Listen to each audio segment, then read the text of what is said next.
सभी साथियों को नमस्कार। आज 12 मई है और 12 मई की करंट अफेयर से टॉप 6 क्वेश्चंस बनते हैं। तो सभी 6 क्वेश्चंस हमारे लिए काफ़ी इंपॉर्टेंट हैं। आप वीडियो को लास्ट तक जरूर देखते रहिए। हम एक एक करके इनकी डिटेल वाइज चर्चा करेंगे।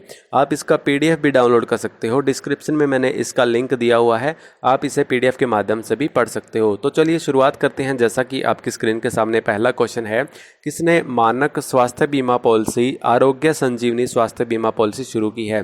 तो आरोग्य संजीवनी के नाम से एक स्वास्थ्य बीमा पॉलिसी शुरू की है एसबीआई जनरल इंश्योरेंस ने। एसबीआई जनरल इंश्योरेंस के तहत आप ये आरोग्य संजीवनी स्वास्थ्य बीमा पॉलिसी करवा सकते हो। यह पॉलिसी भारत में कहीं भी बीमाकृत अस्पतालों में 1 लाख रुपए से 5 लाख का कवर प्रदान करती है। इसके लिए आपको अनिवार्य होगा आप आरोग्य संजीवनी स्वास्थ्य बीमा पॉलिसी करवाइए एसबीआई जनरल इंश्योरेंस के तहत। तो एसबीआई के बारे में जान लेते हैं। इसकी जो स्थापना हुई थी वो 1 जुलाई 1955 को हुई थी। ये इसका जो पहले नाम था इंपीरियल बैंक था, यानी ये पहले बैंक अस्तित्व में था। इसका जो नाम बदलकर 1 जुलाई 1955 में एसबीआई रख दिया गया और 1 जुलाई को एसबीआई अपना स्थापना दिवस भी मनाता है। पहला सहयोगी bank state bank of Hyderabad था। जो इसके सहयोगी बैंक हैं जैसे बैंक ऑफ पटियाला है, बैंक ऑफ महाराष्ट्र जो भी है, हैदराबाद है, ये जो इसके सहयोगी बैंक हैं। जो पहला सहयोगी बैंक था वो हैदराबाद था, जो पहला सहयोगी बैंक था वो हैदराबाद था। इसकी जो पहली अंतर्राष्ट्रीय ब्रांच खुली थी वो लंदन में खुली थी सन 1963 में। और सबसे ज़्यादा विदेशी ब्रांच भी है एसबीआई की। जो हमारे भारत में जितने भी बैंक हैं उसमें से एसबीआई की सबसे ज़्यादा विदेशी ब्रांच है। तो ये था हमारा पहला क्वेश्चन। आगे बढ़ते हैं क्वेश्चन नंबर 2 की ओर। किस वन्यजीव अभयारण्य में पहली बार ब्लैक पैंथर देखा गया? तो सबसे पहले जो ब्लैक पैंथर देखा गया वो नेत्रावली वन्यजीव अभयारण्य में देखा गया। ये जो आप सभी अभयारण्य देख रहे हो, वाइल्ड लाइफ सेंचुरी आप सभी देख रहे हो, भगवान महावीर अभयारण्य है, नेत्रावली वन्यजीव अभयारण्य है, बोंडला वन्यजीव अभयारण्य, मंदई वन्यजीव अभयारण्य, ये सभी गोवा में है। तो नेत्रावली वन्यजीव अभयारण्य में सबसे पहले ब्लैक पैंथर को देखा गया। यह क्षेत्र बाघों का एक जाना माना इलाका है। यह पहली बार है जब नेत्रावली अभयारण्य में एक ब्लैक पैंथर कैमरे में कैद हुआ।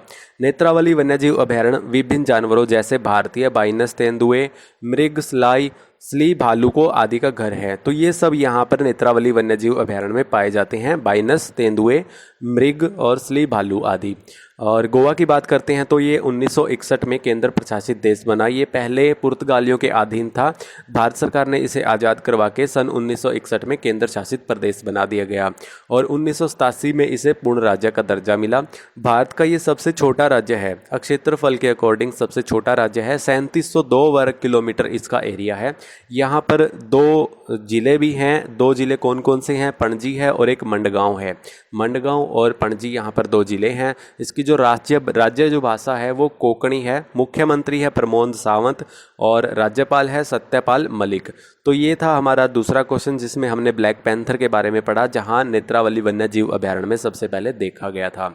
आगे बात करते हैं। क्वेश्चन नंबर 3 है हमारा, किसने नोवल कोरोना वायरस के निदान के लिए एक स्वदेशी एंटीबॉडी आधारित अलीसा प्रशिक्षण किट कोविड कवच विकसित किया है? अलीसा प्रशिक्षण किट कोविड कवच जो विकसित किया है वो national institute of virology Pune ने किया है। National institute of virology Pune ने नोवल कोरोना वायरस के निदान के लिए एक स्वदेशी एंटीबॉडी आधारित अलीसा प्रशिक्षण किट कोविड कवच विकसित किया है। यह लगभग 90 नमूनों का प्रशिक्षण लगभग 2.5 घंटे में कर सकता है।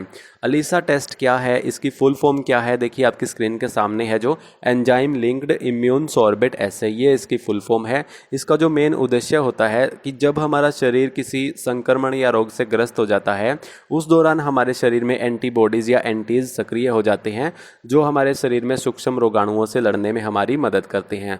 तो इन्हीं एंटीबॉडीज या एंटीज की उपस्थिति को दर्शाने के लिए अलीसा टेस्ट किया जाता है। तो ये था तीसरा क्वेश्चन जिसमें हमने पढ़ा अलीसा प्रशिक्षण किट कोविड कवच जो विकसित किया है वो national institute of virology Pune ने किया है। आगे बढ़ते हैं। क्वेश्चन नंबर 4 है हमारा, किसने इलेक्ट्रॉनिक्स गैजेट, पेपर्स और करेंसी नोटों को सैनिटाइज करने के लिए ऑटोमेटेड अल्ट्रावायलेट प्रणाली विकसित की है? तो एक ऑटोमेटेड अल्ट्रावायलेट प्रणाली विकसित की है वो डीआरडीओ ने की है, डिफेंस रिसर्च डेवलपमेंट ऑर्गेनाइजेशन ने। इसने अल्ट्रावायलेट प्रणाली विकसित की है जिसका मेन उद्देश्य होगा कि बिना लिक्विड के बिना लिक्विड के सभी चीज़ों को जो मैंने आपको बताई हैं, जो इलेक्ट्रॉनिक्स गैजेट हैं, पेपर्स है, करेंसी नोट हैं, जैसा कि इलेक्ट्रॉनिक्स गैजेट में मोबाइल फ़ोन है, आईपैड है, लैपटॉप है, करेंसी नोट आ गया आदि, जो है ये सैनिटाइज करेगा विदाउट लिक्विड के। ये ऑटोमेटेड अल्ट्रावायलेट किरणों से इसे सैनिटाइज करेगा। जो DRDO की फुल फॉर्म है वो डिफेंस रिसर्च डेवलपमेंट ऑर्गेनाइजेशन है, इसका मुख्यालय दिल्ली में है। CSIR की बात करते हैं तो council scientific and industrial research, इसका मुख्यालय भी दिल्ली में है। इसरो की बात करते हैं, इंडियन स्पेस रिसर्च ऑर्गेनाइजेशन, इसका मुख्यालय बेंगलुरु में है। ICMR की बात करते हैं, Indian council of medical research, तो इसका मुख्यालय भी दिल्ली में है। तो इन तीनों का मुख्यालय दिल्ली में है, इसरो को छोड़ करके। इसरो का मुख्यालय बेंगलुरु में है। तो ये ऑटोमेटेड अल्ट्रावायलेट प्रणाली जो विकसित की है वो DRDO ने की है। आगे बात करते हैं, क्वेश्चन नंबर 5 है हमारा, राष्ट्रीय प्रौद्योगिकी दिवस कब मनाया जाता है? तो राष्ट्रीय प्रौद्योगिकी दिवस वो 11 मई को मनाया जाता है। ये क्यों मनाया जाता है इसको हम पढ़ते हैं। यह दिन 1998 के पोखरण परमाणु प्रशिक्षणों और इस अंतरिक्ष में भारत की तकनीकी प्रगति की वर्षगांठ का प्रतीक है। 11 मई 1998 को भारत ने राजस्थान में भारतीय सेना के पोखरण टेस्ट रेंज में ऑपरेशन शक्ति मिसाइल का सफलतापूर्वक फायर किया, जो पोखरण में 5 परमाणु प्रशिक्षणों में से पहला था। तो आप इसे अच्छे से ध्यान से पढ़ लीजिएगा, ये क्यों मनाया जाता है। तो 11 मई को राष्ट्रीय प्रौद्योगिकी दिवस मनाया जाता है, नेशनल टेक्नोलॉजी डे। 9 मई और 10 मई को स्पेशल डे नहीं है, 12 मई को नर्स डे मनाया जाता है। तो आगे बढ़ते हैं, क्वेश्चन नंबर 6 हमारा, भारतीय रेलवे ने डैश 2020 से यात्री ट्रेन सेवाओं को फिर से शुरू करने की घोषणा की है। तो 12 मई से यानी आज ही के दिन से यात्री ट्रेन सेवाओं को फिर से शुरू किया जाएगा। भारतीय रेलवे ने 12 मई 2020 से यात्री ट्रेन सेवाओं को फिर से शुरू करने की घोषणा की है। शुरुआत में 15 जोड़ी ट्रेनें यात्रियों के साथ चलेंगी। नई दिल्ली स्टेशन से डिब्रूगढ़, अगरतला, हावड़ा, पटना, रांची आदि को जोड़ने वाली इन ट्रेनों को विशेष ट्रेनों के रूप में चलाया जाएगा। आरक्षण के लिए बुकिंग 11 मई 2020 को शाम 4 बजे से शुरू हो चुकी हैं और केवल IRCT की वेबसाइट पर ही उपलब्ध होंगी। यानी कल 11 मई थी तो 4 बजे से ये शुरू हो चुकी है बुकिंग IRCT की वेबसाइट पर। तो 12 मई से यानी आज ही के दिन से ट्रेन यात्री ट्रेन सेवाएं फिर से शुरू की जाएंगी। तो ये थे दोस्तों 12 मई की करंट अफेयर से टॉप 6 क्वेश्चंस, जिनको हमने डिटेल वाइज पढ़ा। अब पढ़ेंगे कल नेक्स्ट वीडियो में 13 मई की करंट अफेयर के साथ। तब तक के लिए जय हिंद, जय भारत।